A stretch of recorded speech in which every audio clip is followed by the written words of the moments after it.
pledge allegiance to the flag of the United States of America and to the republic for which it stands, one nation, under God, indivisible, with liberty and justice for all. Good evening, everybody. I'm fighting a little bit of laryngitis. If I lose my voice, it will be Tim's turn. Before we do the Student of the Month, we have First Lieutenant Eddie Mobley here, and he has just returned from a tour in Kandahar, and he is going to be making a presentation to Dr. Kaiser.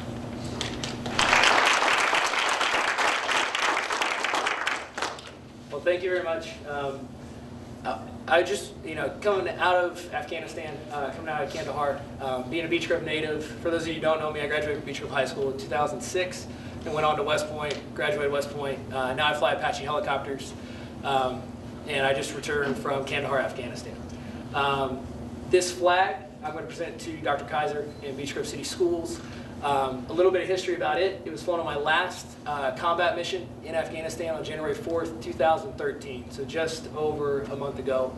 The significance of it is that it was the last Apache flown on behalf of Task Force Lightning Horse, which will go down into the record books as the most lethal task force that's been in Afghanistan since the initial surge. So a lot of good stuff this flag represents. I think no better home than to be at my home here in Beech Grove. I hope that this isn't its last time being flown, and maybe someday I'll be on one of these flagpoles. But I just want to say thank you for all the support that the school system has given me over the years, and especially this past year.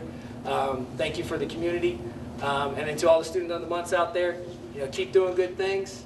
You'll be successful. You chase those dreams. You're already being recognized for being outstanding, and as long as you work hard, when that moment comes for you to seize it, you take initiative and you grab that opportunity and you treat people well. We'll do good things in life. So, and then when that time comes for you to leave Beech Grove, you'll make us proud. So just keep doing great things. Congratulations to all of you.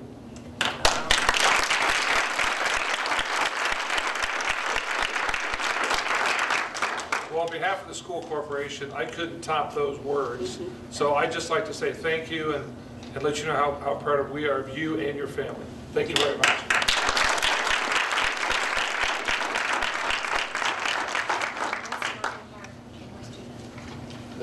Mr. Buckler from Central Elementary School.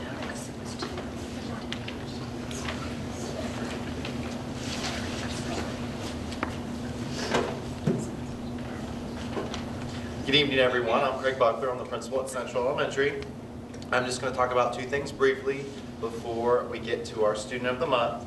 Just to let everybody know, every Friday afternoon at Central, we do one of two things. We either show what we call Flashback Friday, or we do a news crew, which is news this year, or which is new to us this year.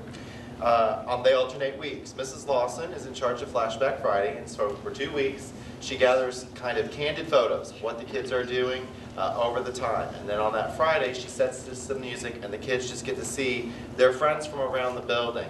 The way the building at Central is set up, it doesn't always lend to them being able to see each other. So they love to see themselves on TV, and that's one fun thing that they get to see that wrapped up every other week. I'd really like to highlight Mrs. Weisjohn, through a grant from the Education Foundation, has started a news crew with third graders. So she has 7 to 12 third graders that stay after school on Thursdays. They report on news around the school. They come and interview me. They interview Mrs. Wolf, and then that's shown on the alternate week. So the students get to have that experience as well, which I think is unique with just students as young as third grade. So I just want to say a huge thank you to both of these ladies who do both of these projects on their own time. So that's really, really cool.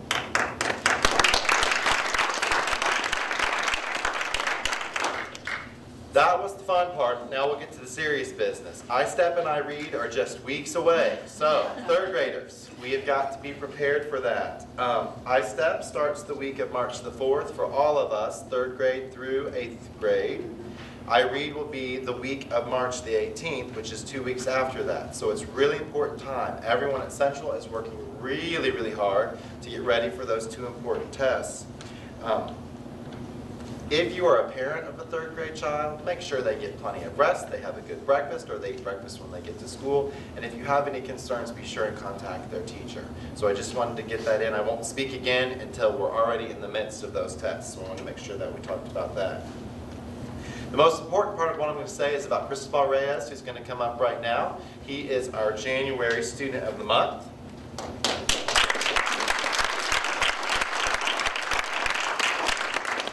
Cristobal is a second grader in Mrs. Tao's classroom, and Mrs. Tao is here this evening in the back. She states that he is sweet and respectful to both his peers and teachers. He works very hard at everything he does in class. Mrs. Blank, his reading teacher, reports he is kind and courteous in class. Mrs. Weiss-John, our applied technology teacher, says Cristobal is very respectful. He is always a great listener and follows directions the first time. Quotations, I really enjoy teaching him. In physical education, Cristobal is attentive and loves the physical activity Mr. Collins provides in his lessons. Finally, Mrs. Sutton, the art teacher, states that Cristobal has been an excellent student since he began in Beech Grove City Schools. He is polite, respectful, and generous to others. He is a great leader and example for all students. It is my pleasure to introduce Cristobal Reyes, Central Elementary Student of the Month.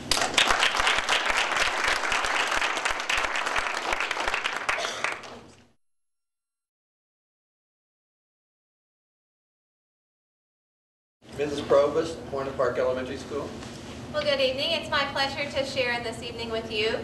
We joke and say that Hornet Park is the land of rainbows and butterflies, but with Valentine's Day just around the corner and the random acts of kindness we're focusing on, I would say it's the land of love of learning and kindness. So I want to take just a quick minute and update you on our school plan for the TAP process. We were able to do our middle of the year NWEA testing, and I'm proud to report that both kindergarten and first grade have either met or exceeded the mid-year target, which is an excellent reflection that our professional development is focused and intentional on all the right things. And so we are anticipating with confidence that this spring will show similar results as well. In addition to that, we were able to induct 274 of our students into our Frog Club, Ribbit Ribbit. That stands for Friends Reaching Our Goals. And so each student at Hornet Park has an individual reading and math goal.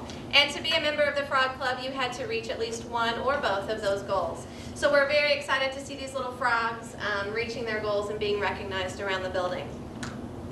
In regards to our teachers, you know, those results are a direct fruit of the labor by our teachers and staff. They've successfully completed our TAP cluster cycle 2, which was all focused on writing. So we were able to successfully complete that, and starting next week we're unrolling cluster cycle 3, which is focused on phonics. And we are actually, the strategy we're using is called the animal attack strategy. We have things like Chunky Monkey, which is also a Ben & Jerry's ice cream flavor, one of my favorites. But in Chunky Monkey, we're looking at word chunks. Or we have Eagle Eyes, which is looking for key phrases and blends in words as well. So you'll hear things like stretchy snake, try and lion, those types of animals as we unroll this phonics strategy in our TAP process. I'm excited to tell you that Hornet Park was selected as one of 6 schools across the nation to be featured at the TAP National Conference in Washington, D.C. in the beginning of March as a showcase school. So we're very proud to kind of reflect the collective efforts of Beech Grove City School, and we're just excited to do that for us as a district. Just want to make mention and thank the people who are attending our body safety program for Central, South Grove, and Hornet Park tonight at Central. It's going on simultaneously. And we want to remind families that our school program is tomorrow morning at each of the buildings. So we encourage everyone to please talk with their children and let us know if we can support you in any way. All right, well, I have lots of things that I could go on and on about with at Hornet Park, but that which I'm most proud of is our Student of the Month. So I would like to introduce our Student of the Month, Bryce Billington. So Bryce, come on.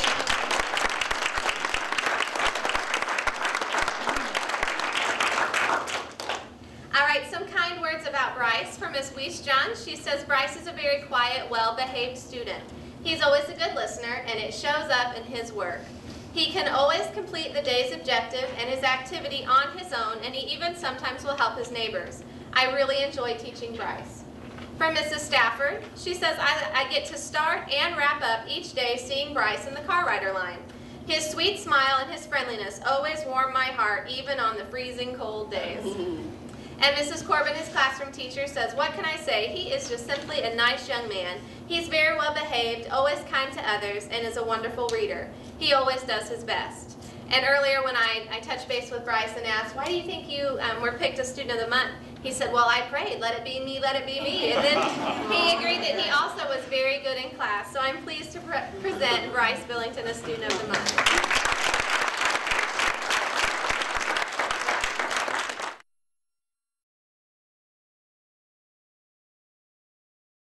Gilner, Corner Richmond Academy. Before I introduce our current Student of the Month, I would like to introduce our December Student of the Month, Brianna McElwain. And Brianna has volunteered tonight, stepping out of her comfort zone to give our update tonight for the HEA. We kicked off second semester with 15 new students at the HEA. 11 of those students are seniors who will complete the requirements for graduation this spring. Mr. Ansley has been working with the seniors to set goals each day, working towards graduation in June. At the start of second semester, we began setting daily academic goals to monitor our progress towards graduation. We meet with a mentor each day to discuss our academic goals. So far this semester, HEA students have earned 23 credits towards graduation. Mrs. Harper Road has been busy this semester planning project-based lessons with us. We researched and planned nutrition and wellness lessons, and today we visited Horton Park to teach students using the lessons we created. This was a great opportunity for us to work with others in the school community and explore a career in education. In January, representatives from Vincennes University visited the HEA to present information about their program.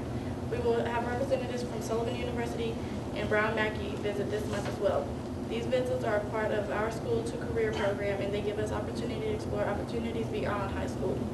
Ms. Thomas, our school career mentor, is busy planning an upcoming career fair in April. The tentative date for this event is April 24th. This event will give us an opportunity to explore many career paths. We look forward to welcoming members of Beech Grove business community to this event.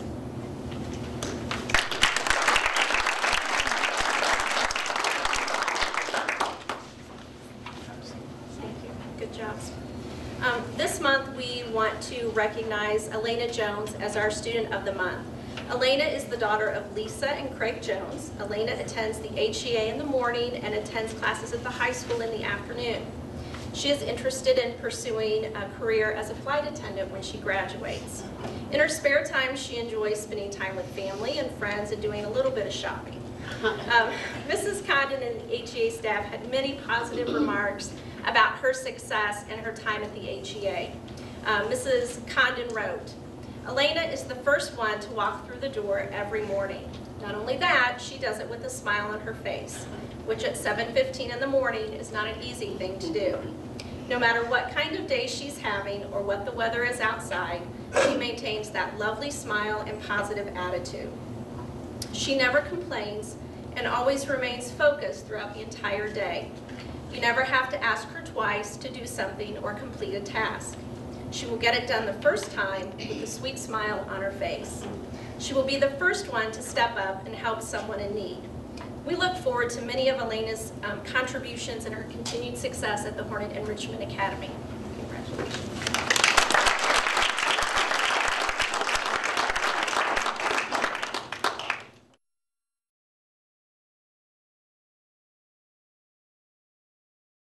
Mr. Gerhart, Beech Grove Middle School. Good evening. First, I'd like to update you on Devin Hunter. Devin Hunter won our school-wide spelling bee as a 7th grader last year, and he won it again this year as an 8th grader. So I will update you on how he does at the regionals the next time we meet. I'd like to also thank Mr. Kraft and his crew for their outstanding segment focusing on Beech Grove Middle School.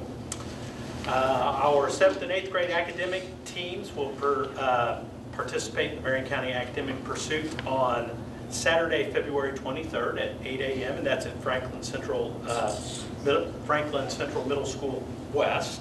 We are also hosting our annual triple duel that day at Beech Grove Middle School. And as Mr. Buckler referenced, our I-STEP will begin the first week of March, and to kick that off and to celebrate that, as well as our yearbook, we are doing a staff versus student basketball game this Friday, and that's at 2:30. You're all welcome to attend that. Finally, I'd like to recognize our 8th grade boys basketball team, who last month completed a perfect basketball season at 18-0. That's the first time we have done that since 1970. Currently, our 7th grade girls basketball team is 10-0. So if you have an opportunity to swing by and watch them play, please do so. Now our student of the month, Olivia Malone. If you come on up.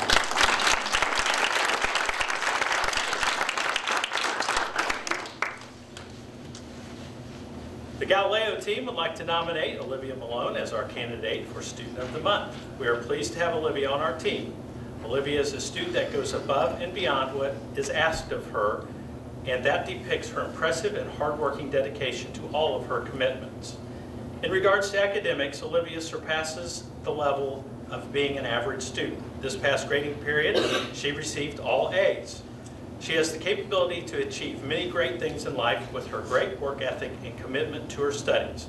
In the classroom, Olivia is eager to learn and participate in class. She accepts challenging assignments and problems and is always thorough and organized in her work. Olivia's teachers describe her as a responsible young lady that is mature beyond her age. She demonstrates excellent leadership skills inside and outside the classroom. With her great work ethic and cooperative skills in the classroom, Olivia will surely reach any goals she may have this year and in the future. She participates in many activities outside the classroom as well. This year, Olivia has been the manager for the cross-country and girls basketball team. She is also an active member of the Ambassadors Club in the FFA. Olivia's leadership skills allow her to shine in these activities. She is always one of the first to volunteer for a task and always follows through. Olivia is a terrific representative for Beech Grove Middle School. Beech Grove has been fortunate and lucky to have Olivia in the corporation throughout all of her years. We would like to congratulate Olivia's family and Olivia. We recognize her for all of her accomplishments, and we anticipate seeing more notable achievements from her in the years to come. Congratulations.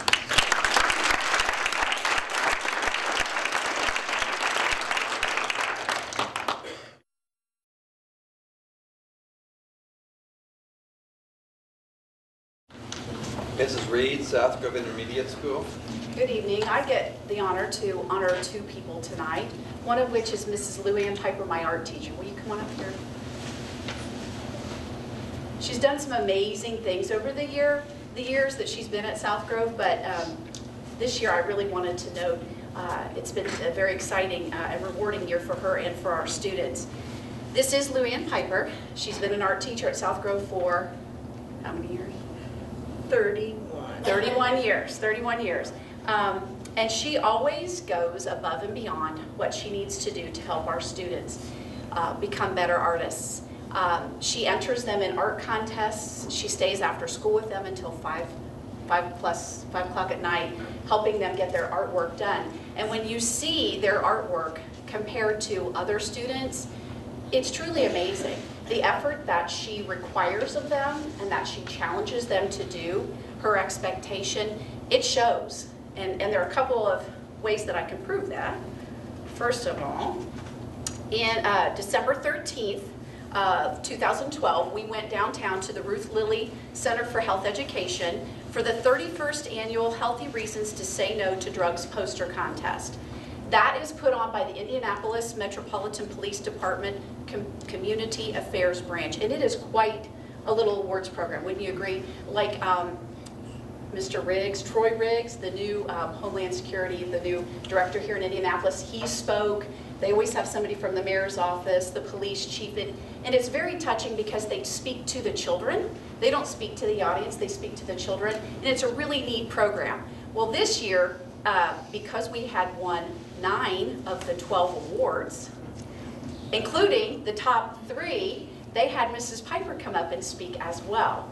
And not only speak, they had her stand up there and get her picture taken with all of the kids, which she didn't want to do. But I said, get out there. You know, this is a big deal. 9 of the 12. We had the first place winner, which was Andrew Galvez. We had the second place winner, which was Litzy Lopez Marino. We had the third place winner, which was Haven Price, the top 3 awards. We also had Nathan Allison, Madison Densford, Colin Eckstein, Reagan Eversole, Rachel Shaw, and Daniel Suarez were all honorable mention. So Mr. Cox was going to pass out calendars to the school board and members up there. You can see the calendar has 9 of the 12 are students from South Grove. So it is really neat, and it is an honor. And those pictures get hung at the Children's Museum? They did. They did. Okay, yeah. So their pictures were hung at the Children's Museum. So there's a little memento for you for all of the hard work that she does. But that's just one thing. Last week, she got an email and I said, you got to forward that on to me.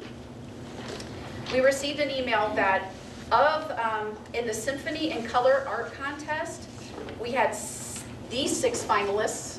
They were more fun. And we had the top 6 finalists that received the 6 gold ribbons.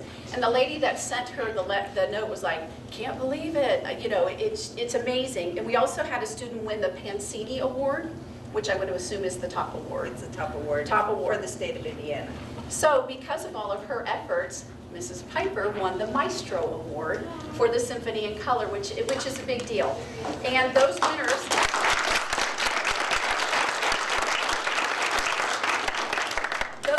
are going to be honored at an awards tea ceremony on March 3rd at the Hilbert Circle Theater. So including Mrs. Piper being awarded. And those winners, I wanted to tell you who those were. Elizabeth Richardson, Destiny Fisher, Emma McCollum, Alyssa Kreitzer, Elijah Johnson, and Hannah Chandler. And Hannah was the Pansini Award winner, which was the top award. So I wanted to personally thank Lou Ann for all of her time and dedication to our students. As she helps them to discover their artsy side. She teaches art history, and then she encourages those that want to do these art contests, and then she pushes them to do well. Our students' work is exceptional in color and in style, and you can see that in the pictures. So I wanted to award her, so I got in touch with Dr. Kaiser, and he said, let's give her the Something Extra Award for Beech Grove City Schools, recognizing Lou Ann Piper for her dedication and commitment to our students, staff, and community. The high road to service is travel with integrity, compassion, and understanding. Kids do not care how much we know and how much they know until they know how much we care. February 12th, 2013.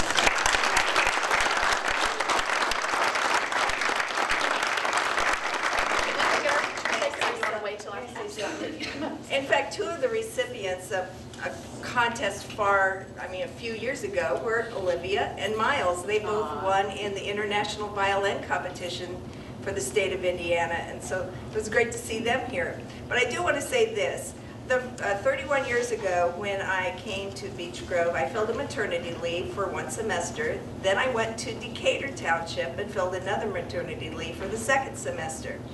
Then I was offered both positions, and I had to make a choice. And it was an easy choice for me to make. I was very happy to come back to Beech Grove and teach this past 30 years, and enjoyed it a lot. And even Eddie was one of my students. So And Brian. Oh yes. Yeah. All right. Very good. Well, I wanted to introduce too, her daughter Alicia is here tonight. She's a 6th grade teacher at South Grove. Get a little way. And her husband Randy came down too because I wanted everybody. This is the first time I've seen her at night.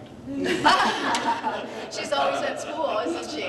Yes. Very good. Congratulations. Yeah, I'm very proud to have my daughter also a teacher at South Grove. A very good teacher at South Grove. Very good. We'll get a picture in a minute, Mrs. Piper, so keep your smile on. Did everybody get a calendar? Okay. All right. And then my second honoree is Austin McGuire. Come on up, Austin.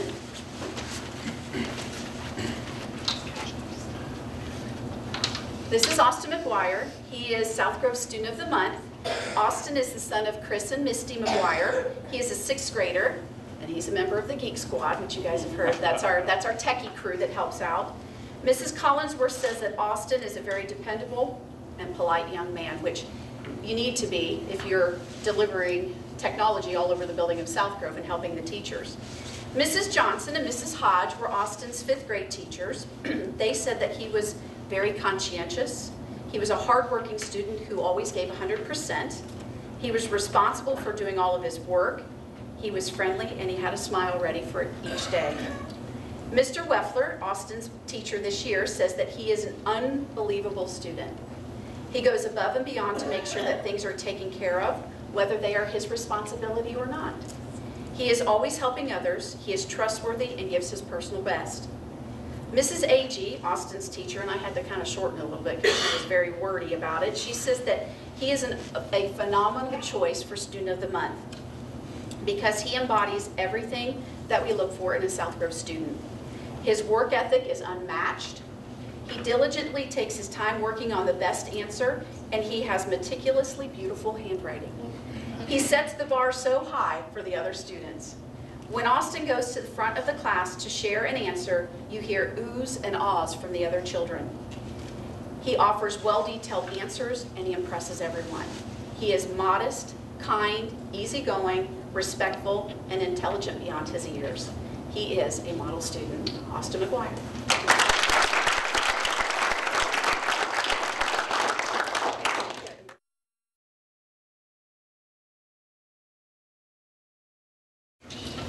Good evening. Before I start talking about the high school, I'd like to point out to you, a couple of weeks ago, the TAP administrators around the state met in Indianapolis to have a conference on implementing our TLT teams.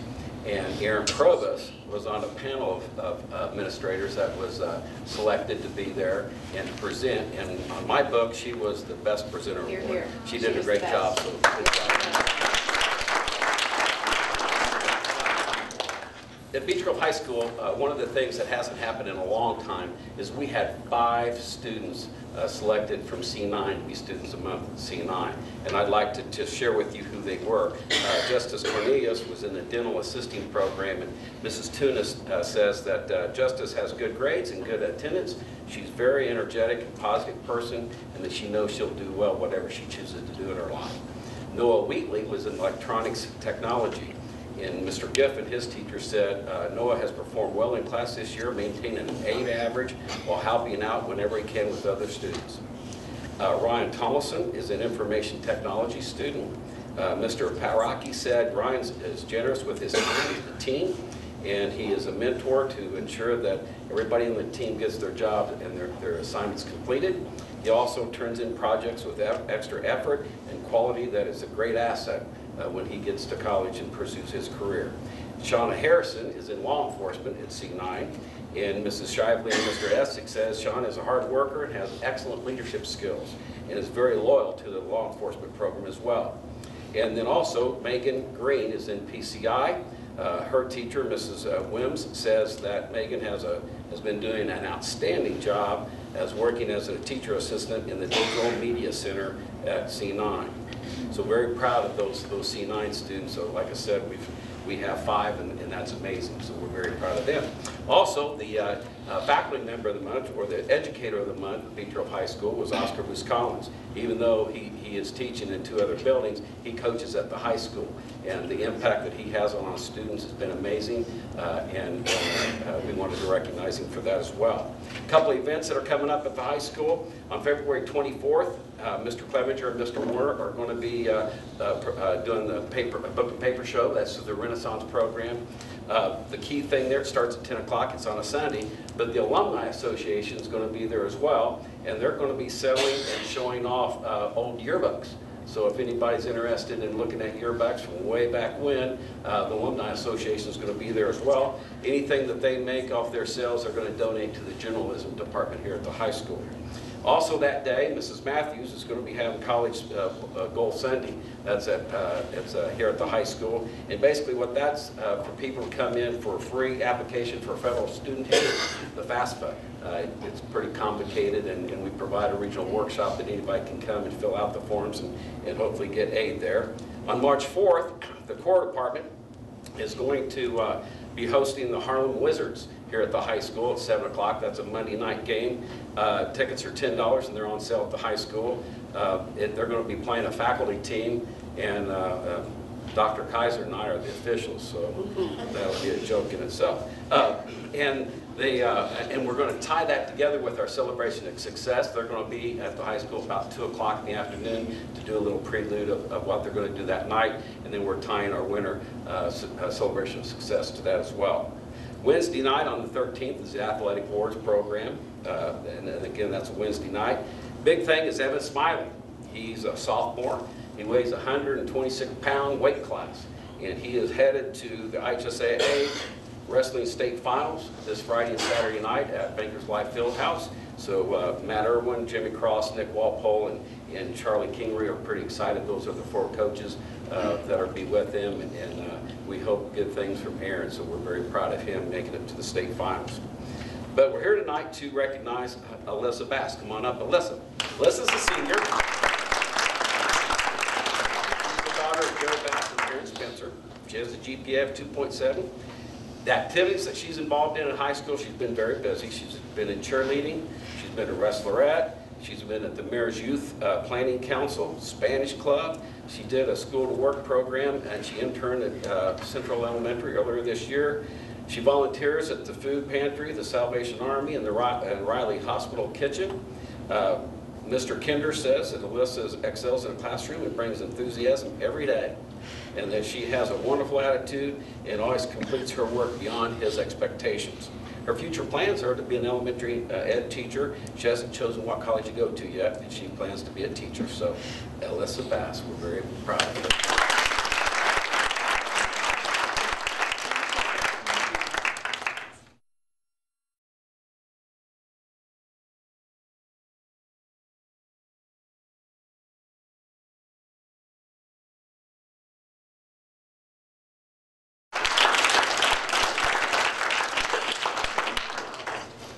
Ladies and gentlemen, that concludes this portion of our meeting. We're going to have our business meeting in just a few minutes. You're welcome to stay and join us for the business portion, or you're welcome to go and convene in a few minutes.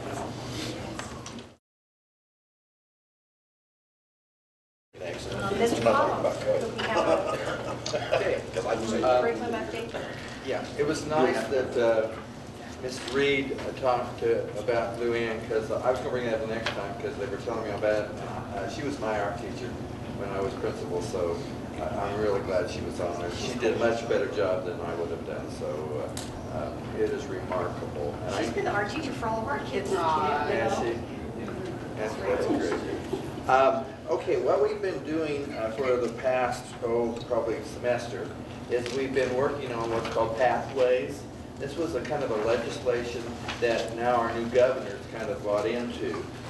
It was that they thought most people needed to go to college to be successful. And as we know, if everyone goes to college, or some colleges don't lead to jobs. So they've linked them now to jobs, rather than everyone goes to college. And they've asked the schools to kind of reorganize their curriculum somewhat into pathways that lead to jobs. And they've asked each school district to have at least one pathway by the end of the year that they can kind of show the students, if you take these courses, it probably will lead to this type of a job. So what we did is we analyzed what we already give.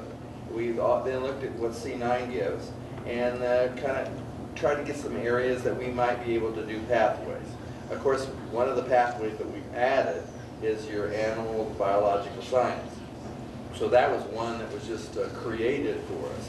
After researching all of the different pathways and what we could offer, instead of just one pathway, we came up with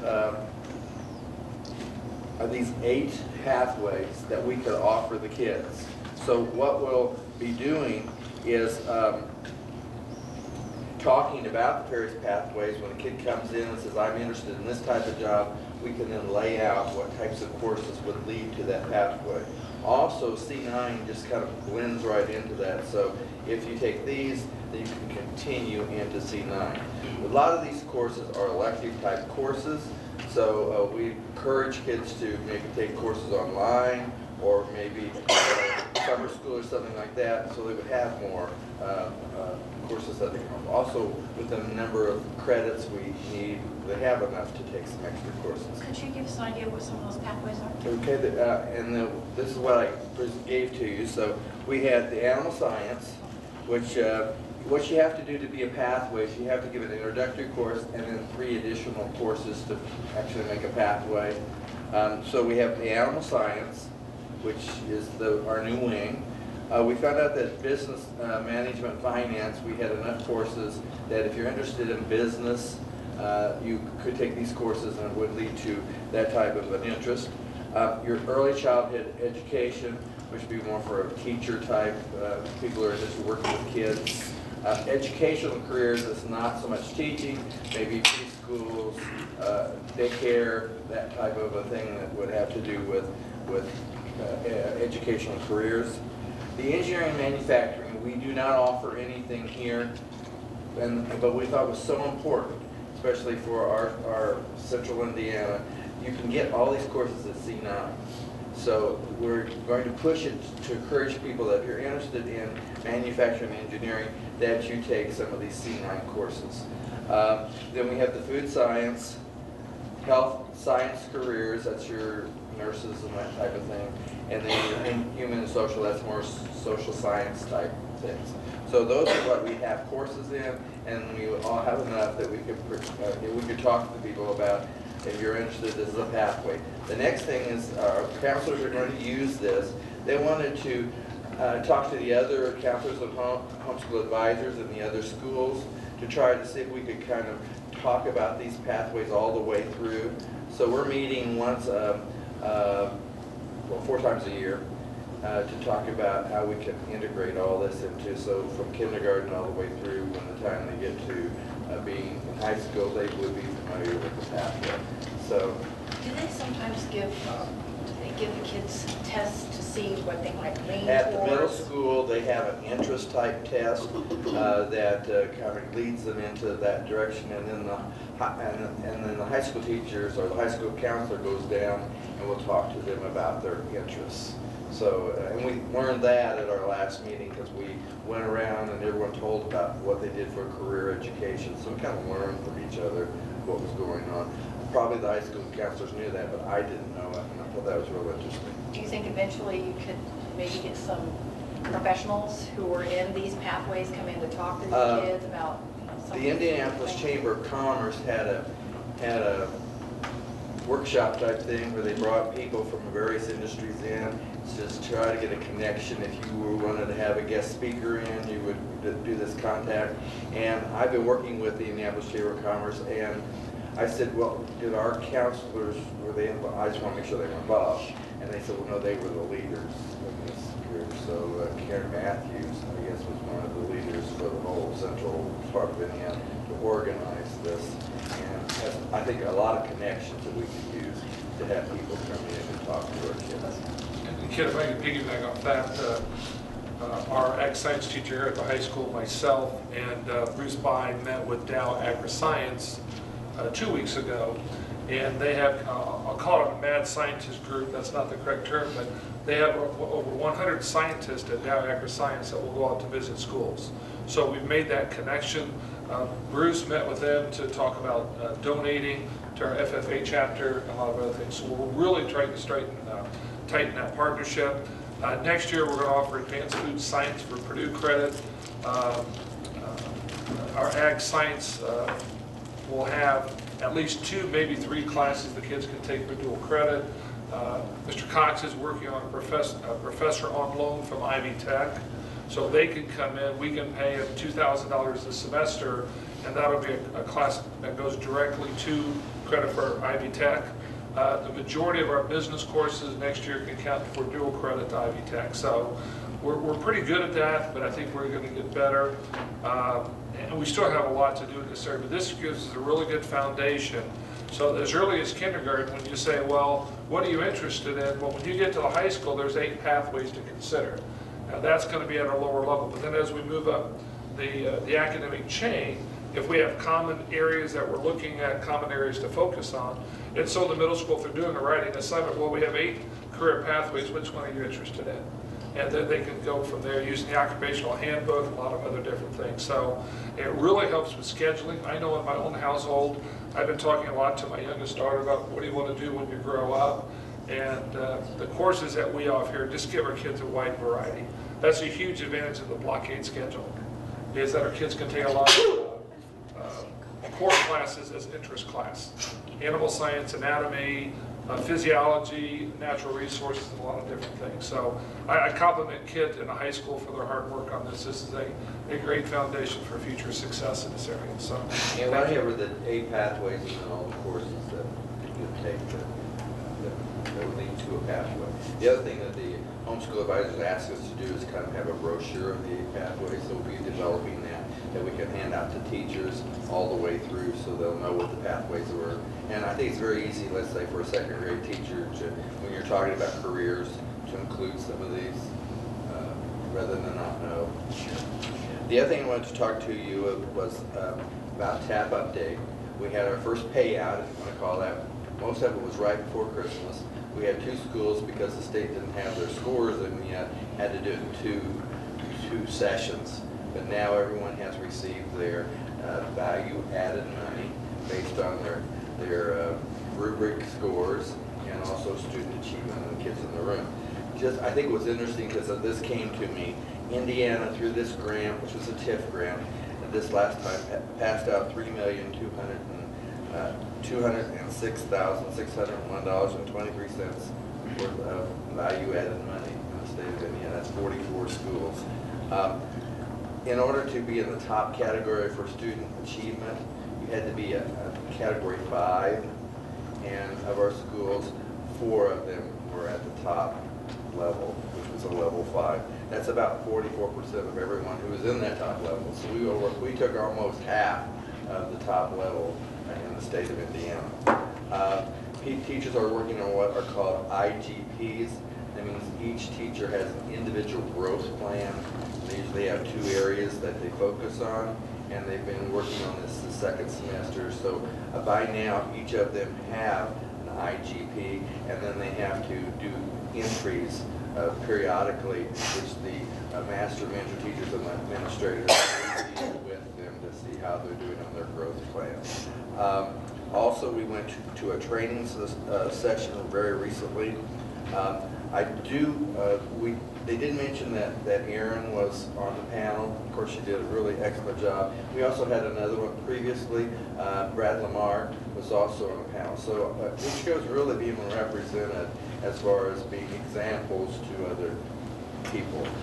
She'll have to tell you about smack and smacking this and smacking that. But that was the big thing at the workshop is she has a tendency to come up with real cute things, and that was cute. And also, it is a great, great honor for the state of Indiana and for Beech Grove to be selected as one of the models at the National Conference for TAP. Congratulations. Yes.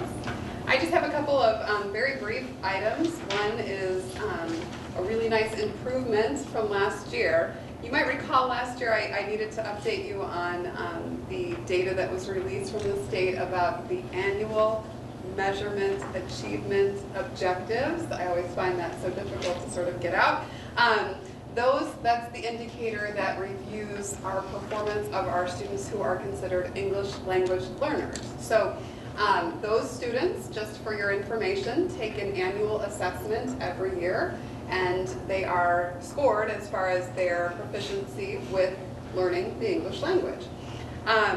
Last year, we missed one of the marks for this particular indicator. This year, and that is a result of increased sort of hours that we added to our programming. We knocked it out of the park. One of the indicators looks at the percentage of students that increased 12 points on the test from comparing one year to another, which is quite a bit, I think. Well, the state target there is to have 49% of your population increase by 12 points, and we had 86% of our students hit that target. So that was a wonderful thing. I thought you might be interested in the document that is in your packet, just the number of students and where they are with their proficiency levels. A proficiency level of 1 is essentially a non-English speaker, and a proficiency level of 5 is when you are sort of considered fluent in the English language. You have to pass the Lost Links assessment with a 5 2 years in a row in order to sort of be considered tested out of the program. So we have a pretty significant population of boys and girls who are doing a wonderful job with learning the English language. They're working hard, and that is reflecting not only in this assessment, but these boys and girls also take the I-STEP. They take end-of-course assessments. They take the I-READ. So these are very important tests that also have high stakes attached to them. So I was really, really excited to see this data and encouraged that we were improving from last year. Any questions on anything related to our English language learners program? Great. Then the second item I have, and I think you all have a packet at your table when you came in tonight. We are gearing up for our spring intercession. We had a really sort of neat pilot program for our fall intercession. That, of course, is the first week of the 2-week break that we'll have upcoming here in the next, month or so. How did that happen? Intercession is we're having a variety of opportunities for boys and girls to participate. If boys and girls are Buzz Club members and have been targeted for intercession participation, there is going to be Buzz Club taking place for kindergarten through 6th graders at Hornet Park. Our 7th and 8th grade Buzz Club kiddos will be at the middle school. We also will have, during that intercession time, our high school credit recovery opportunity. So that's when boys and girls who want to kind of, get some credit that they might not have been able to attain, we really encourage them to come to the high school so that they can get some very valuable credit during that time. And then we have sort of these neat, basically we just toss it out to our educators and we say, if you have a passion for something that you want to do with boys and girls over this intercession time, an activity or a program, develop it, propose it, and we make this sort of happen. So in your packet, you're going to see some pretty cool opportunities for kids to get to participate in. We're going to pass these out to boys and girls next Wednesday. There are opportunities for K through 12 students to participate. We have a couple of field trips to some local colleges and universities. We have a neat hiking club and our history of rock and roll class at the middle school, which I totally want to participate in. So just some neat, fun things that I think our educators should really be applauded for because they're just stepping out and they're just making it happen, which I think is just pretty exceptional. So some fun stuff that will happen during intercession that we encourage our boys and girls to sign up for sure. That's all I have this evening. Thank you. You bet. Really grateful to those editors for publishing pictures and stories and all kinds of things, and they've just been great partners. And I hope you didn't miss our school resource officer, cover boy, Officer Parker, in the Southside Times. So he was quite proud of that and said he got a lot of kidding from the other officers, in addition to the high school staff here also. So that was pretty cool. We're gearing up still for our Join the Conversation, which we hope will go live here on the website soon. The referendum documents are already up on the website and have been for several weeks. If anybody wants access to that, please let our community know. As far as Education Foundation, I'm still working on the Education Foundation website. Hopefully it'll be up by March 1st. I'm trying to get all the content in there. The foundation also, we recently funded a grant amount of $10,000 to Donors Choose. And I think several of you are aware of what that is, but it's a program that funds teacher projects. And what's kind of exciting about it is that people from all over the United States actually can go on that website, look at the projects from Beech Grove, and whether they live in California or Nevada or wherever they're at, they can say, that's a great project and I want to donate to it. And they do. It's amazing what people donate and what they support across the country. So the foundation will fund 1/2 of any project up to $800, which that's a new level. It used to be $400, but now it's up to $800. We will fund 50% of the project if the first 50% is funded by others. So it's a great thing. It's really it's called a Double Your Impact offer. And last year, actually, we also did $10,000, and we actually had our $10,000 was matched. We had $10,528 that was actually donated by other people across the United States for our teacher projects. So we're real excited about that and happy to be able to have one way like that to support our teachers and the great things that they're doing. So that's it. Thank you. You're welcome. We need to approve the January 8th minutes. Somebody please make a motion to do that. Oh, do you have any questions before we approve them? Sure. I'll make a motion to approve the minutes for January 8th. Second. All in favor? Aye. Opposed? think you guys say yay or nay, and I need you guys' voice too, so if you're okay with that? Did you say okay too? I didn't hear you. Okay. All right. Claims. We need to make a motion on approving the claims. Does anybody have any questions on those claims before we approve them?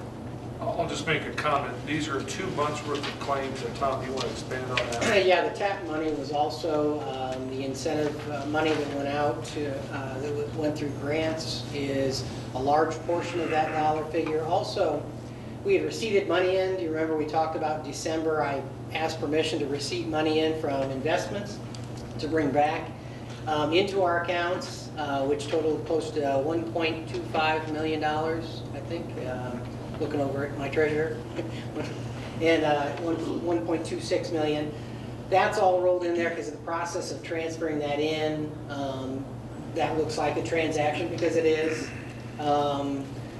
Also, we have tax anticipation warrants at the end of the year that we pay back all those dollars that were loaned out. Plus, we had our debt service payments, which is 1/2 of all of our debt service payments at the end of the year. Is paid in one lump sum at the end of the year. So it looks like a huge amount of money, and it is a huge amount of money, but it's very specified in how those transactions went through. And there were 4 payrolls involved. Correct. There were 2 December and 2 January payrolls as well, which rolling that all in together comes to a very large number. And just to reemphasize, if you have questions on claims, like we got some emails today, that was a great way, because we can give you the answers before we get here, so really appreciate the emails on that. It helps us try to explain some of the things that are going on. Yeah, absolutely. And when many times when we do a docket and we put all the different claims items on there, we don't have enough room to fully explain that there were 7, 12, 15 things. So sometimes Brian or I, we might recommend just a couple of different words there. But of course, we can always pull an invoice, look it up, tally through it, and see that it is a dozen things or it's not just one item. So if something looks different to you, certainly don't hesitate to ask. There's also some payroll expenditure conversation that went on via email prior to the meeting. A lot of different things. We may pay people through payroll because you need to tax people when they get paid. We may then later invoice a specific group, an outside organization. Somebody else may actually end up paying for that person. So sometimes there's security or other workers in the weekends. We're going to pay that through us because the taxing and the IRS portion is very important. But then we'll invoice a group for the total amount of money. So even though it runs through our books, it's not our money. So those are good questions this over the weekend, so I appreciate that. One thing I had to, can you check the math, because on that claim for the desk and the markers, marker boards, sure, you came at $22.72. I have it 80 cents off. It should be 80 cents. 22.72.80. Yep, I will. I had the invoice actually pulled this morning, so. Just so the books are right on this end. Oh, absolutely. Yeah, again, I just want to emphasize again, I know that's a lot of stuff, and many times you don't get to that, maybe even to a Sunday night. You can always email Brian directly. You can email it to me, and I'm going to go to Brian. Do not hesitate to go send Brian an email. You've got his cell number. He can look that up, because Tom and I don't input that. You know, Robin helps, everybody helps across the board with it. But if you have any questions that come up, just drop him an email. He's always, on his computer, and he can get an answer to you real quick, sometimes faster than I can. So just send it directly to Brian. Sometimes it's good that, like, Mike copied me because there were things Yeah. that he brought up that I hadn't Absolutely. noticed. So I really appreciate seeing some of that. So. Yeah, and then what we'll do is when those questions come up, we'll get the response out to all board members, not just the person that asked the question. Because, Janice and I had a discussion going back and forth today on some certain things on mileage, and I explained to you that, if you're an administrator and you're traveling to conferences all over the state of Indiana, per IRS rules, you can claim mileage. And so, those things come up. Well, if you just see $300 in there, is at a conference, what it is. So just ask those questions and we'll get the answers to you. So appreciate the inquiry of those things. Is there a way that you can also shop around for items you're wanting to buy instead of just going with the same company, even though you may have used them. There may be other things out there that. Well, a lot of times, the Service Center has a couple different websites, and the state of Indiana has a low bid website where the Service Center has gone through a 2 or 3 month process of asking companies, and my example would be Office Max, for supplies, and then they do a bidding process over the course of 2 months. And then there's a state-approved list of the lowest bidder. And many times, to get the volume of business in Marion County, they'll bid incredibly low, 10, 15, 20% lower than market value. And that's the majority of our... Okay, that's what I didn't understand, that you had an actually specified place that you can only buy office furniture or gymnasium equipment. Yeah, there's a state-approved vendor list, and it's a wonderful, it's kind of neat because even like carpet squares, you know, you get down to AV equipment, an overhead projector comes out of one company because they won the bid, so. Right. I understand now. Yeah, it's been a nice cooperative It purchasing helps thing. each corporation too, not have to go through that process every time they want to buy something. Yeah. So that they're going to kind of have the guarantee that the Service Center has done that and they will get the lowest bid. And Robin, if you don't mind, why don't you talk about what you do with supplies and with the Service Center, how that works? Well, the Service Center representative, Barney Summers, he also works with the state-approved website that encompasses all of the state-approved vendors. And they, maybe once every 2 or 3 years, they'll let out the bids for office supplies. They take who's going to be most responsive. They send representatives to every school corporation who's a part of the Service Center and go through a tutorial with all of us to let us know how to go about ordering supplies at the lowest price possible. It has to do with even paper, right? The paper bids about every 6 months. I think they go through a paper bid, and all kinds of good cooperative purchasing going on right now. But that really helps each corporation not have to do it every single time they need to. It's really much better for our corporation to be honest. Right. We are not the size of an IPS. We are not the size of Lawrence and Perry. Right, And so we're so gonna we get a get better- we're we gonna get a get the huge same volume price. discount, right? Right. And so it's actually things are really healthy for our smaller school corporation. So it's pretty good. What I like about it too, you don't have to hassle with the vendors then. Right. Because you know that this company has the state QPA and nobody can beat that price. So that's a It's done for you at the one big time saver. Yeah, I mean, it just struck me odd after I got the other part of that and, you know, seeing that it's a regular double pedestal steel desk with a laminate top and you're charging $600 for it. It's like,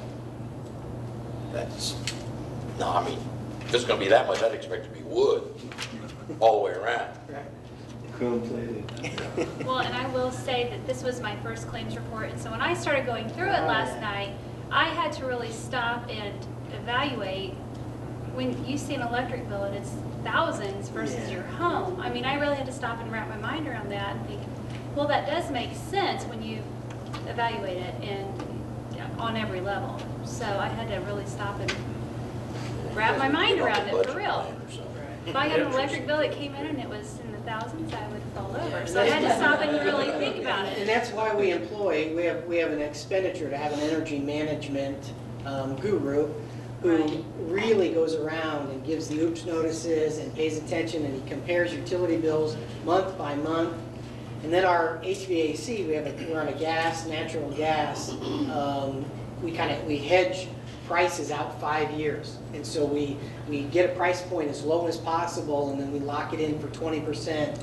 So there's a lot of business that goes on behind that report that you have no idea that went through that. Electricity is probably one of our most difficult areas because it has increased, and unfortunately that's the market right now. It's a bad scenario, but in natural gas, Phil and I work through a company to make sure that maintains low. We work through regular diesel and gasoline right now through the Indiana Bond Bank, and they have kind of a set price and then refund us. We set the price out for 6 months, and if the price spikes over that, we'll end up getting a refund. So we're doing all we can to budget those, but thank you for noticing that, yeah, electricity bills, it's tough. It's tough month by month. So Things will calm down in the fund report, though, moving forward here. We had just a very active December, January. Right, well, with it End being of the my year. first one, I was just like. Is that still you know, Mr. Banks that a little does the, overwhelmed. Absolutely. Mr. Banks is- Let me piggyback off that. Kevin, if you remember correctly, Mr. Keeley and Dr. Keeley and Mr. Wagner worked on an energy project here at the high school. You know, for those that went to this high school, we had the original heating and cooling units in it. And we maybe replaced about 3/5 of them, because that's all the money we had. Just in the month of December alone, according to Mr. Banks, he thinks we saved about $9,000 over last December. And this December was relatively cold because of the types of units. So even though we did a bond issue to do that, over the long term, that's paying benefits. Similar to Central Elementary, remember they had gas heat in the floors for those like kids who were in that building at various times in their life, and we replaced that. You know, one of the biggest needs we have long term is to replace the HVAC in our building. South Grove is bad, the middle school is bad, even at times Hornet Park. Unfortunately, because of the property tax caps and losses, we're just going to have to limp along. But every time we do an energy project like that, we spend money, but over the life of the term, we get a lot of it back in savings. And plus, we also have the climate and the learning environment so much different. You go in some of these high school rooms now with the new units, you can actually hear. Where in the past, you had to talk over these loud units. So we spent a lot of time cost cutting and cost savings, and you're going to hear me talk a lot about cost containment here in the next 6 months. And energy is one of the big ones that we're trying to work on. So the fact that we pay Kevin Banks comes in every weekend and walks the building. Every weekend. He'll come in Saturday and Sunday and walk through every building in the school district to check for lights being left on, computers being left on, everything. Then he leaves little nasty notes on people's computers to remind them about it. But so the effort's there to save money. I just appreciate everybody's effort to do so. With that last project too, we switched out a lot of different electrical systems for more efficient bulbs, which is another thing that you're saying. Long term, that'll be a big savings for us. Could we get a motion to approve the claims? Motion to approve the claims. Rick? Second. Nancy, all in favor? Aye. Opposed? Okay, Dr. Keeley, business update. First, Do you want to talk, or do you just want me to make motions? oh, no. I'll go through the first one real quick. Service Cube is really the same cleaning services and the people in the buildings that we have at the middle school, at Hornet Park, and at South Grove. They have just been bought out by another company, and so over the last 4 months, I've had to transition from one company, lose their contract, get rid of them. A new owner took over, but we have the same manager. They just changed names. So I worked with Bob Rund through the contract negotiations, everything. It's still, I do want to reemphasize, it still is anywhere from 15 to 20% less expensive than having a full year-round custodial employee who has 10 days vacation, 10 sick days, holiday pay, all of those things rolled in. The services that we provide from Service Cube are, in that first year and a half, we saved $100,000. Oh my God. It's that big of a change. We've gone from 26 employees to contractual obligations where we have 12 now, 11. How many custodians do we? Around a dozen? Well, we have the day custodians, and then Yeah, so Central is 5. the only 2. 6, 7, 8, 9. Yes, about 10 custodians. So we've gone from 26 to 10. Huge difference in that. We have some hiccups, but I really am happy with it. And I think that Excel Clean, Service Cube by Excel Clean, is a really good Marion County company, home-based here. I met their owner. We had a really important meeting, drafted all this, gave him, a list of 15 items to fix on his contract, and he fixed them all, which is outstanding. I'm not sure I would have got that response from the other company. So I highly recommend Service Cube Cleaning Services. And again, it's not a change of services, it's a change of name. And I only am entering into a 6-month contract, and then because they're brand new, and then I'll either fire them or we'll go out for new bids in July 1. Or if we're really happy, we'll renew them for an entire year. So that's kind of what I left on the table for them. So we are currently making a motion to approve a 6-month contract. Correct. What does it say? Just as the contract. Approve Yeah. the We're just contract. specifying 6 The months. contract is a 6-month, yes. Okay. Would somebody make that motion, please? Motion to approve. Mike? I'll second. Beth? All in favor? Aye. Opposed? And do we need to talk? Yeah, HSBT plan document requires that the school board of trustees is the governing body that recommends who sits on the insurance trust board.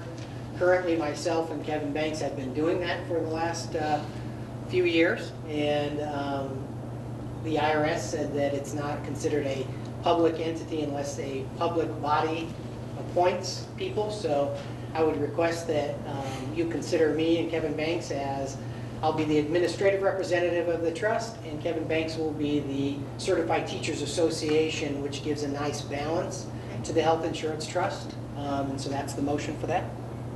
I move we appoint Dr. Keeley and Kevin Banks as the reps to the HSBT. Beth? I will second that. Tim? All in favor? Aye. Opposed? And now we need to talk about this transportation resolution. Yeah, Indiana Code 20-27-13-3 indicates that you must notify the general public and make a determination by resolution that if in the future we potentially might not have enough revenue to support transportation, we must give everyone 3 years advance notice.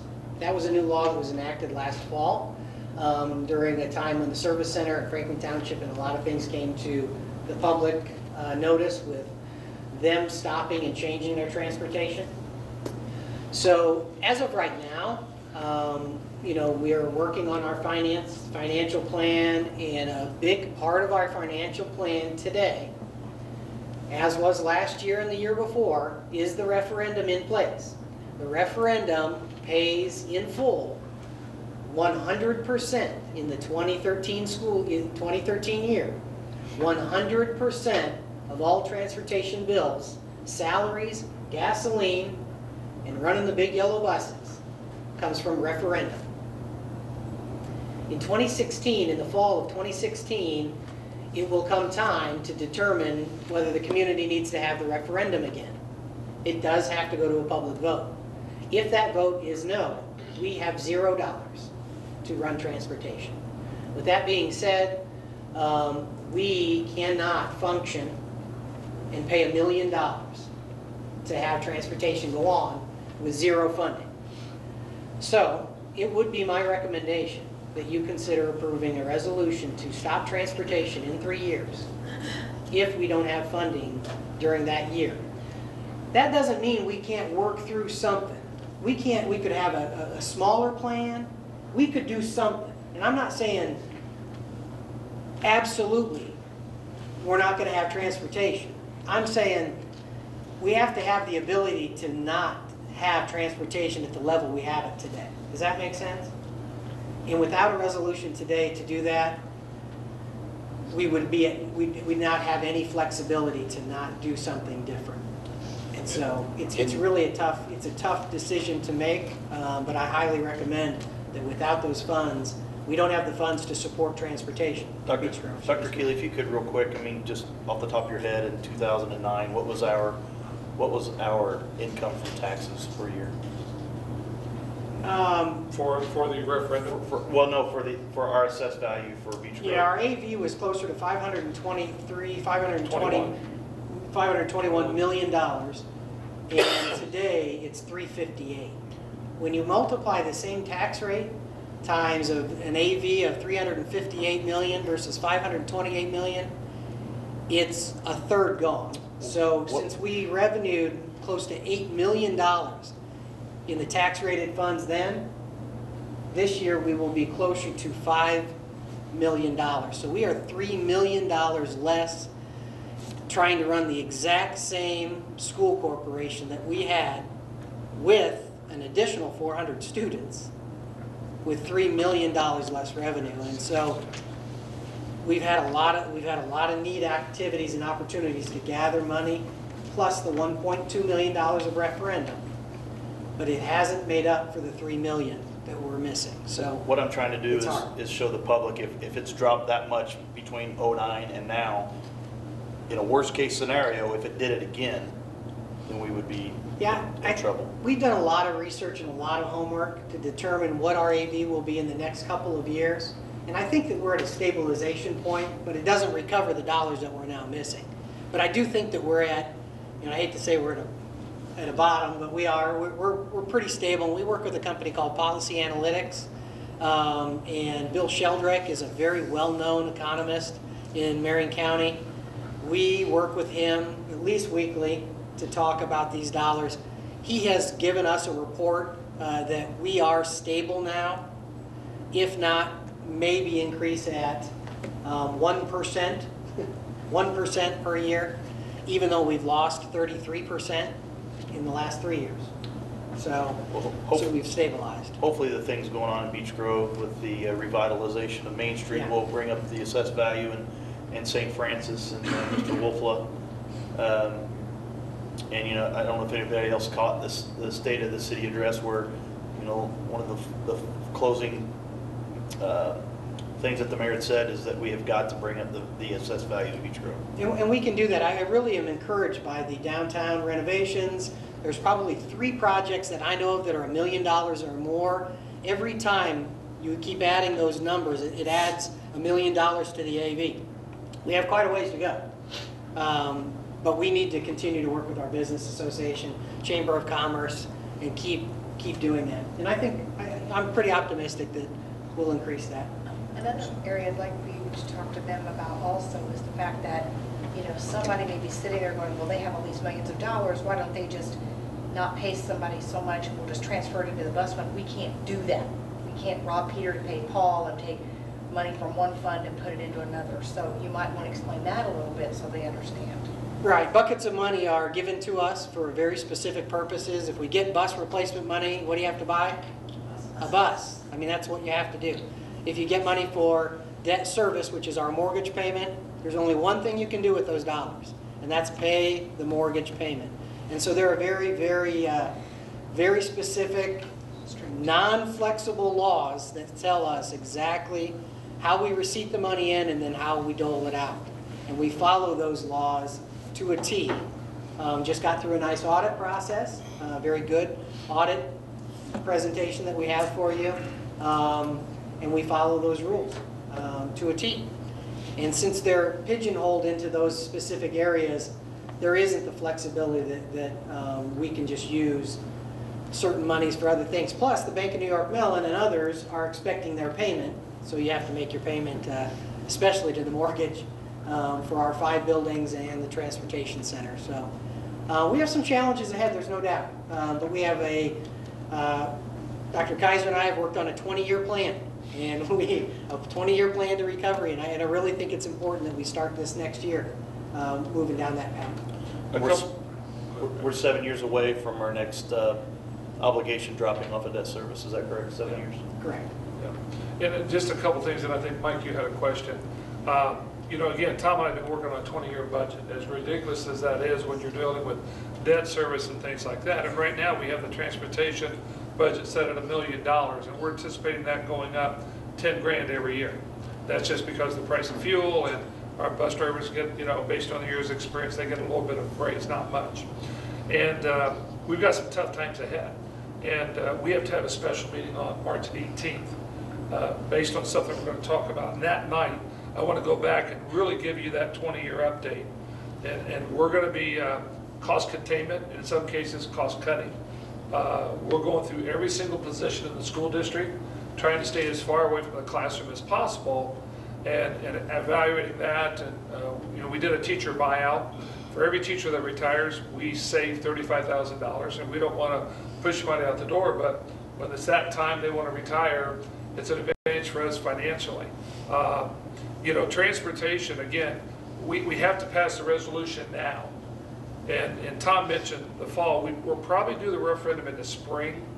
And that gives us some flexibility to notify parents if we have to do that. Can you imagine the city of Beech Grove with no school transportation around Central Elementary and Hornet Park in the morning? It'll be crazy.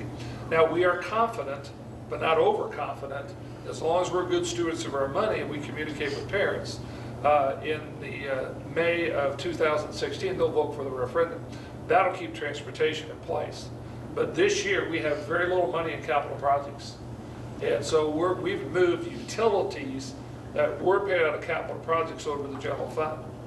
So we're in the process of trying to do some really large-scale cost containment in other areas. And again, I'll discuss those more in our March 18th work session. We have to have a regular meeting to approve some legal stuff, and then, well, we have the 12th and the 18th. The 12th is, we'll meet Mike Adamson. Robin reminded me that we'll have one on the 12th and we need one on the 18th. So we'll talk more about that. But Mike, you were going to mention something, I think, on transportation or question, or? I just probably need to come sit in your office for a day. Business I mean, this is what I did, is always you know, for the last 10 years of my life was transportation. So. Yeah, and that's the hard part, is that it's not necessarily a transportation issue at all. It's a tax cap issue. It's a tax cap issue because the Constitution has limited our ability to keep our programs where they're at a time when our AV went from 521 million to 358. It has nothing, I mean, we have to, we have to do some soul searching and look at our buckets of money and try to figure out a way to dole them out. And so, cups of money. Cups of money, yeah, our buckets have sprung a leak. Well, Mike, to piggyback off what you said, I think it'd be a good idea if you and Tom and Brian and Wayne sit down. You have some experience in transportation. Based on an email I got today, about some of our expenditures, I thought about, well, maybe this is an area we can't cut, like in a cafeteria with, maybe we can reduce some cost in there that were mentioned. But I mean, I know there's certain things you have to have, and I understand that. But on the wording of this, can it be worded to say, if we lose the referendum in 2016, we may not have the resources, or do we have to say we will not? Yeah. Even though we might have a bus that's going to be able to just take kids to sporting events. Even though this is a public notice stating that we will stop transportation, we don't have to. We don't have to. I mean, that's your decision. At least 3 years notice. This is an Indiana Code 20-2713-3 that has very specific language that says on July 1, 2016, based on that May 16th vote, we have the ability to do this. The wording has come from a law firm, Ice Miller. It's not our wording, and so the answer is it needs to be these words. But at the end of the day, July 1, 2016, it is your decision, and we will work diligently between now and 2016 to financial plan, to referendum plan, to bucket of money plan, spend plan, cost containment. We have a lot of time. And I think that's the true intent of the Indiana Code, is that you don't make a judgment decision today for March 1st, because that's wrong. You need time to lay it out there and say, we're going to have an issue. How many different ways can we figure out to solve the issue? I truly believe that's the intent of that law. So let's follow the law, which heightens the awareness, which makes us meet, which makes us discuss, and we're going to get a plan together. So that's my answer. Well, and again, I want everybody to understand, we are not stopping transportation in 2016. But if our revenues fall, if we lose $1.2 million out of the referendum, I mean, transportation will be the least of our concerns. We won't be able to pay electrical bills and everything else. Again, it's all based on property tax. And what's really frustrating is the data received from Bill Sheldrick, it's the apartment complexes that are killing us. Almost every apartment complex and the city and the library, they are appealing their property tax automatically. And the assessors are saying, oh yeah, and again, I know they're doing comparisons and a lot of different things. But if you look at the Bill Sheldrick, it's not the decrease in the value of the homes that are hurting us. It's the apartment complexes that are devastating our assessed valuation, especially in the last 2 years. We've lost over $31 million in assessed valuation, and most of it's come from apartment complexes. And I don't believe, now someone can correct me if we're wrong, but I don't believe they've dropped their rates that they're charging our patrons to live in the houses as their property taxes go down. At least I haven't seen that notice or that's been advertised, that we dropped your rate because I'm now paying less property tax, but it's been a killer. But, you know, and again, Mike, I would really encourage you, when you get a day off, I know you don't get very many of those, but, you know, you and Wayne and Brian, love to hear some ideas from anybody on what we can do, because cost cutting is our middle name right now. Whatever we can do to cost cut and cost contain, but we're going to do it. We're going to stay afloat, you know, as we mentioned earlier, we're going to go to the DUAB later this spring to help us and ask to restructure some things, but our cost containment will go beyond just restructuring bonds. You know, we're going to have to seriously look at, you know, people and what we do and how we do it, and try to stay as far away from the classroom as possible in that discussion. So, not a good topic, but it's the reality. And again, we've got to follow, this is from the attorney, we have to follow this language. But if you look at the resolution itself, it really talks about, you know, referendum and it gets into more detail on why we have to do it. But our goal is not to eliminate transportation in the fall of 16. But if we lose referendum in spring, we've got a lot of major issues to deal with besides just transportation. So, open to other questions. I have one more question. So the referendum that was passed in 2009, correct? It ends? Correct. And Yes. so then, 7 so years. we're not going to be adding another referendum? No, no, We're no, just no. trying to basically continue We want referendum. to, right, so we won't be, we would not be at the 35 cents that is approved today. We would just be continuing it. Right. The same, if it's 35 cents, it's at the same level. It's not a tax increase in 16. Yeah. Right. It's maintaining. Right, but there's the chance that in that vote that spring, the voters could vote no. And if that happens, So all we're asking the public and the voters to do is continue what they're already doing. correct, maintain the same services we have today. Or, thinking positive, if the assessed value goes up at the previous rates, we won't have to have a referendum. Right. And the nice thing about the referendum is every single year, I come to you and I propose the 35 cents to you. If the AV goes up, the next year, we could have a 10-cent decrease, and I may propose to you, based on the real dollars, that we only need 25 cents, and we give a discount. So in the positive, you're right. And then in 3 years from then, we don't have to enact the 35 cents. The referendum gives us the ability to place the 35 cents. And right now, we have to have every penny of the 35 cents. And that's where the AV comes in. And if there's any patrons that also just want to come in and talk in more detail to learn about budget, we'll be glad to do that, because as you guys know, many of you have been on the board for a couple of years, and it's very complex. And unfortunately, it's changing as we speak. The legislators are meeting right now in some caucus talking about what to do to budgets from schools to municipalities and everything else. And Tom and I have been communicating with our legislators. We met with Pat Miller. We met with Cindy, our local representative. He's met with Pete Miller from Hendricks County. Right now, $85,000 of our referendum goes to the Redevelopment Commission. $85,000 that our taxpayer voted. All the properties that were TIFed, when we raised 35 cents, they got that 35 cents. That's worth $85,000. We've asked the legislators, Tom sent an email yesterday, we met with Pat Miller twice asking to change that law. The next year they changed the law. So when Speedway did their referendum, they got 100% of it. We were 6 months, that they set the date as April after we did our referendum in November. So we've asked them to move that starting point on changing the law back to November 1st, 2009, since our referendum was November 3rd, 2009. That sign is in my garage, just to constantly remind me. And if they would change that very simple one language, David Christerson from the School Business Association is going to work on it.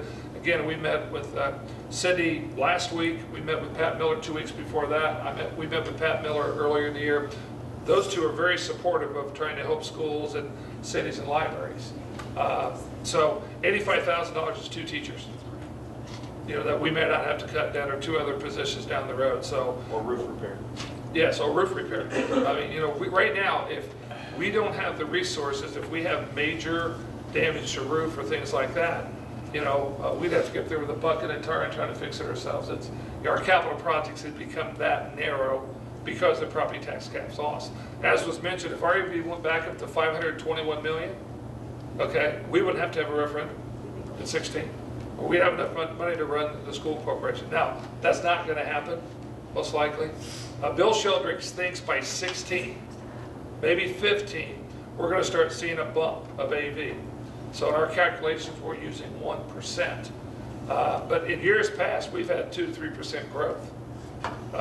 So we'll see what happens. I think the downtown renovation is going to be huge for our community. And what happens with St. Francis, the grain elevator, we know that's going to bring over $300,000 in new money.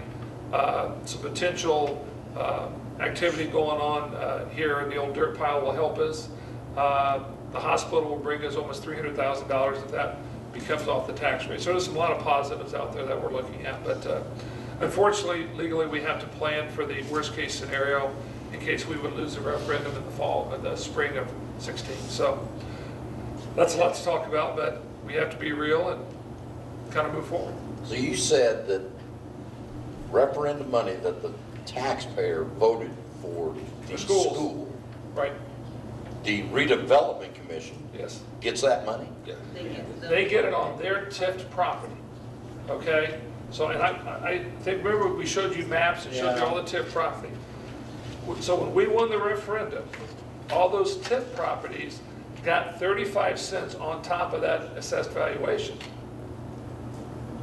On top of that. Well, again, we were the poster child for that. We complained about that. So the legislators changed the law. So we thought we were in good shape. But they made it effective April 30th, 2010.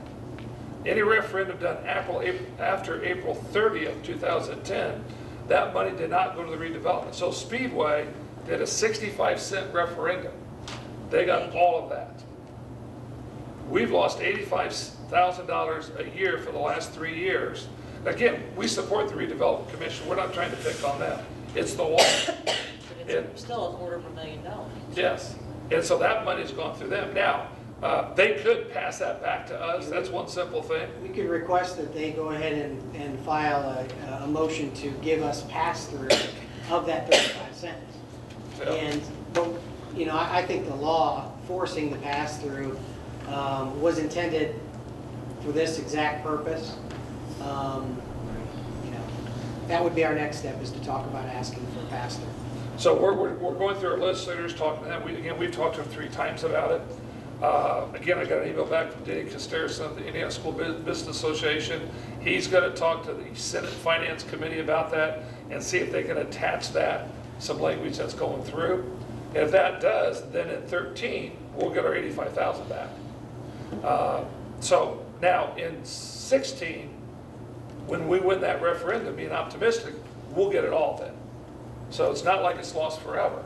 But for the next 3 years, 13, 14, 4 years, up through 16, unless that law changes, we're losing $85,000 that the taxpayer voted to go to us is going to the redevelopment commission. And we applaud their work. It's a great board. We're not trying to be negative. And it's not their fault. The money just comes to them automatically.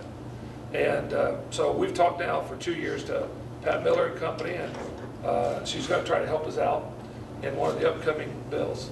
And Pete Miller from Hendricks County is the leader of the Senate Finance Group that Tom was part of a presentation to him last week. Senate Bill 517.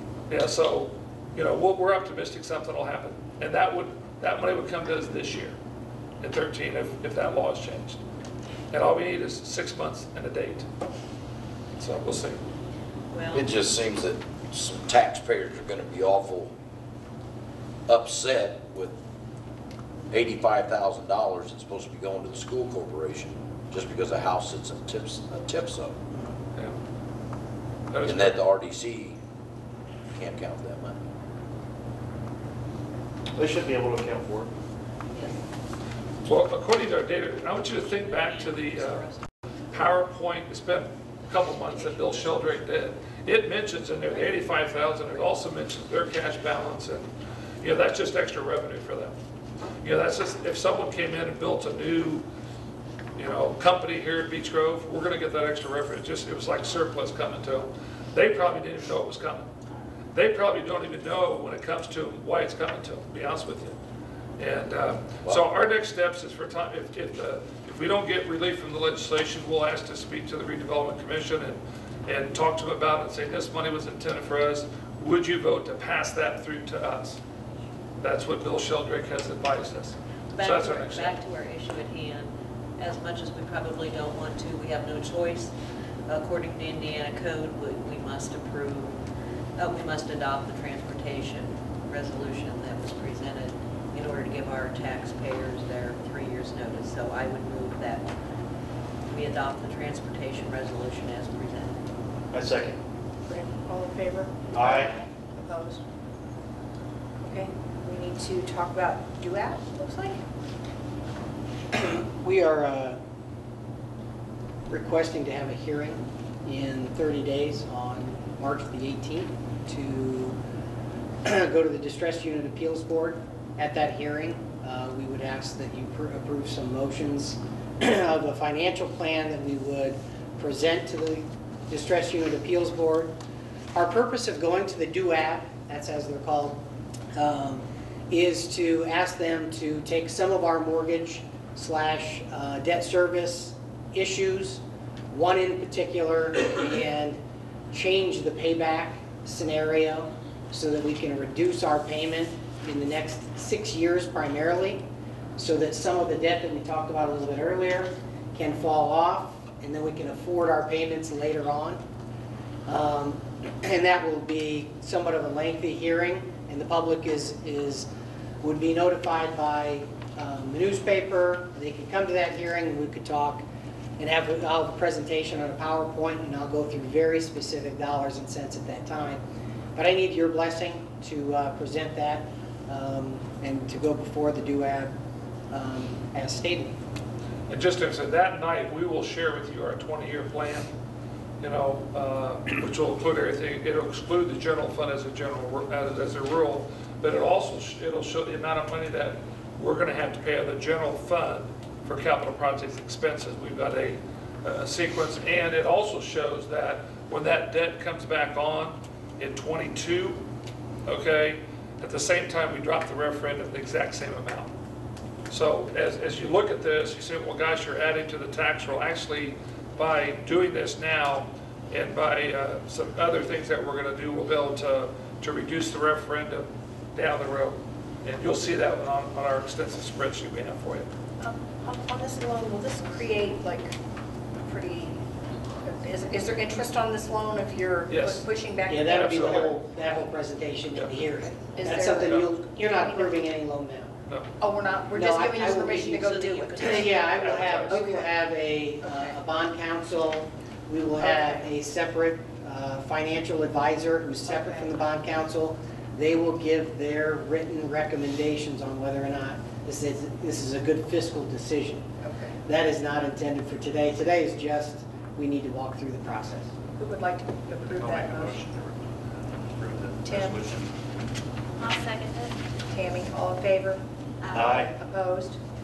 And do we need to talk about the pension? Pension bond neutrality resolution just specifically states bus replacement fund, and it's been recommended by the DLGF that I have it specifically stated instead of say, I think the wording that we passed back in October said various funds. And they said, well, what is a various fund? And I said, any of those funds. And they said, no, you need to tell us exactly what fund. And so I am recommending the bus replacement fund, as we've done the last 12 years. So that pension bond neutrality resolution is just becoming more specific. Okay. Who make a motion? Motion to adopt. Rick? I will second that. Tim, all in favor? Aye. Opposed? Personnel? Not too much going on. Any questions about the recommendations before we make a motion? I move we approve the implemented recommendation. Beth? I'll second. Nancy, all in favor? Aye. Opposed? Books, bibs, do you want to talk about this? The tablets? I'll talk about that. All right. The first generation tablets we bought did not meet our expectation level. In fact, they're stored in this very room. And there is still an outside chance we may use those at some of our lower levels. But the technology has changed so fast in the last couple of years, we really believe that we can sell those on eBay or sell them in some fashion and turn around and take that money and buy a better product. That's the bottom line. The tablets we have now bought for grades 4 through high school are working pretty good. You know, we're pretty pleased with them. They're not an iPad, but they're pretty good. I know my daughter has her music downloaded and everything else on it, and she took 4 final exams on the tablet, and charges it every night because she uses it every day in class. So it's working pretty well. But the first generation, quite frankly, did not work. And so the company, remember, the company allowed them to trade those in at full price. So all the tablets for 4th grade through high school were a $500 tablet. We got a $300 credit by trading in the old ones. But we still have some because we really haven't decided what we're going to do K-3 yet. We've just purchased 30 of the new laptops. Tom, you have one for your daughter? Yeah, Chromebook.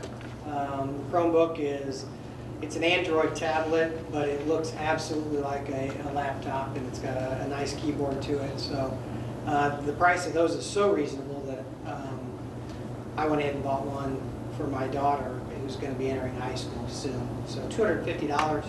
It's a great device. Yes. And so we're hoping to sell these and turn around and buy more of the Google Chromebook, but both buildings have a set of 30 coming so we can pilot it.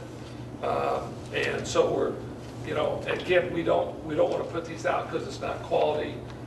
If we decide to go with the ones we have at the high school and the other grade levels, we can still trade them in, but we're going to see what it's worth on the open market to see what we can sell them for. So we need your permission to do that.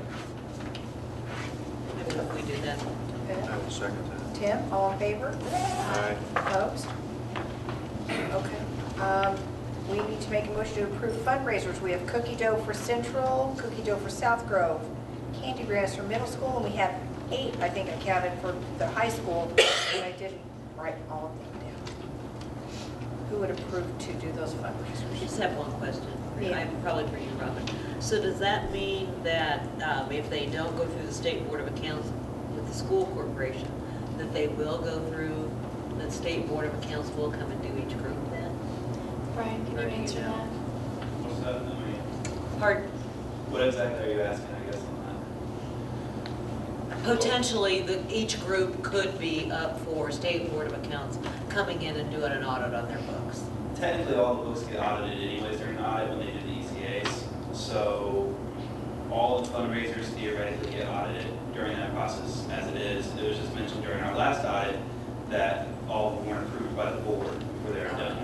So that's pretty much all we're doing differently now. It's just asking. It's just asking for permission from the board before we let them The State Board of Accounts feels that your oversight will make it intentional that the dollars receipted in are spent on the purpose they were brought in for.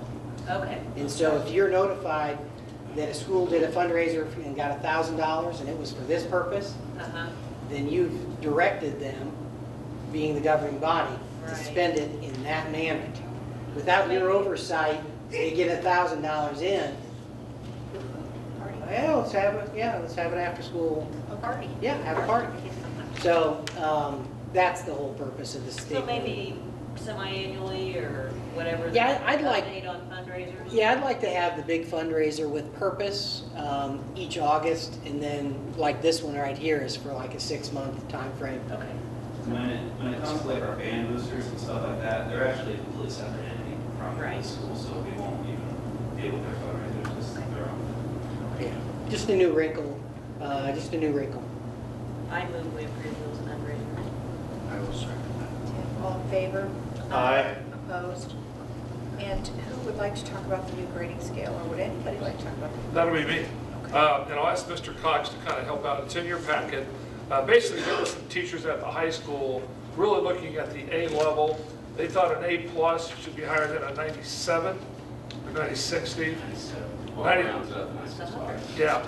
So we spent a couple months talking about this. So the basic, only thing we did was really raise the pluses to 1 point higher. You know, it really doesn't matter in the long run, but that was the feeling of a group. They wanted that A+ to be a little higher than this. So, you know, we had a long discussion, and it doesn't matter to me, quite frankly, because the teacher can make their test as hard or difficult or whatever they want to, but it was a consensus to go ahead and do this. Mainly the concerns were from the high school, and so it was a simple change. And then we're done with grading scale, as far as I'm concerned, for the next 10 years of my life, quite frankly. Because I think a grading scale, That's next year. yeah, next year. Grading scales are just something in paper. I won't get into my whole philosophy on grading and homework. You don't have that long to listen to me ramble on, but you know, I think homework for most grade levels are a waste of time, unless it's reading. But, so that's what we're doing.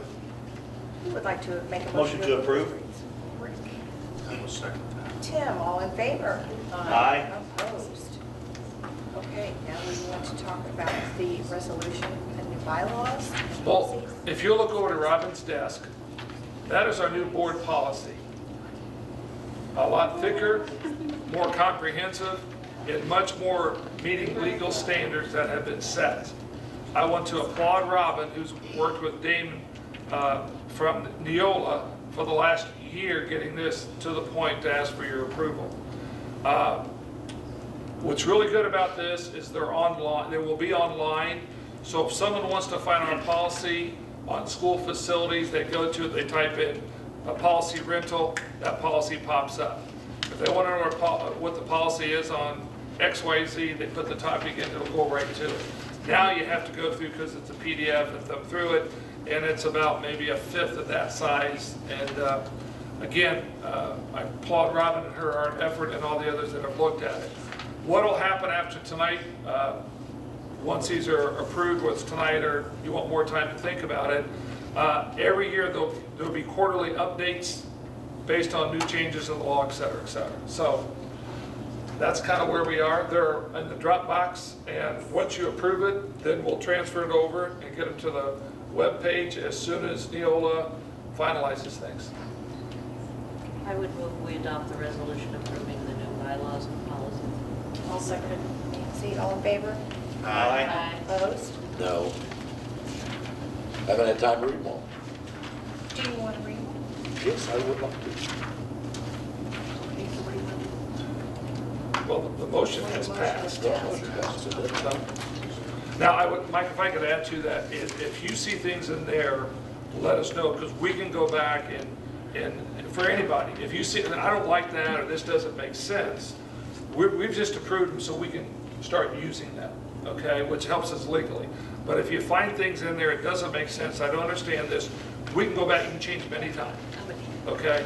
So what's happened is basically once, I think you've taken the vote, we've approved them, now we can take the next step. But that doesn't mean we can't change the individual policy as you go through and you find something. Right. Okay, but I appreciate getting them approved, because now we have a better legal stance if something comes up. And we had a lot of holes in our cheese, we think, on policies. There were just no policies on certain things. And so again, we can change it. We can go back and change them. Have so much fun reading. So Have you gotten copies of those policies? they're a Dropbox. They're in Dropbox. Well, I know I have hard copies of them. Quite sure everybody else is reading, right? I don't know if you need them. Read everything. I've read Just to them. prove something you haven't read, then that makes sense. Go ahead, Rick. It can be saved for email. Okay. Are you sure? I'll do- Well, I would ask you that you have confidence in Robin and I that we've put out, you know, not that Mike doesn't, I'm not saying that at all, but, you know, we worked a lot, we were pretty comfortable with these. Bob Rund has reviewed these, you know, so we think we're in pretty good shape. But philosophically, if you see things in there that you have issues with, let us know, we'll go back and revisit it and do it. Plus, as new ones come up quarterly, we have to approve those. You know, you'll have to approve any changes moving forward. So if there's things in there that lack clarity, or things that philosophically as a board you don't agree with, you know, it's your board policy. Now, the next step, do we have administrative guidelines in there yet, or is that yet to No, come? that's what we start on now. Okay, the next step is that the Neola will take those and then create, okay, these are the policy, and this is how the administrators should carry it out. So if they ask me what's our policy on this, I'm going to tell them, look on the web, and then check administrative guidelines. So it's taken us to a new level of guidance from you as a board, and also the legal standards that we have to meet. Before we adjourn, does anybody have any other comments, concerns, success stories, questions? I have lots of success stories. Let me get my list. All righty. First of all, I would like to, I know we got a chance to welcome Eddie Mobley back, First Lieutenant Eddie Mobley. Answered a lot of prayers. I know there was a lot of prayers for Beech Grove reaching out for his safe return. Mama Mobley. Yes. So glad to have him home. I can imagine. Congratulations to the 8th grade basketball team who went undefeated. And continued success to the 7th grade girls basketball team who must have had a fantastic 5th grade coach is all I can say. Congratulations to one of my favorite Beech Grove families, the Smileys, who, as we talked about, continued the rich tradition of wrestling at Beech Grove. And Ethan, who I don't know if we spoke about, got second in middle school state this past week. So congratulations to him. And this Friday at Banker's Life, Evan will continue his quest for a state championship for Beech Grove. So congratulations to all the students of the week. That's it. Anybody else? We'd like to make a motion to adjourn. Okay. Tim? Second it. Tammy, was that you a second? Yeah. All in favor? Aye. Opposed? Meeting adjourned.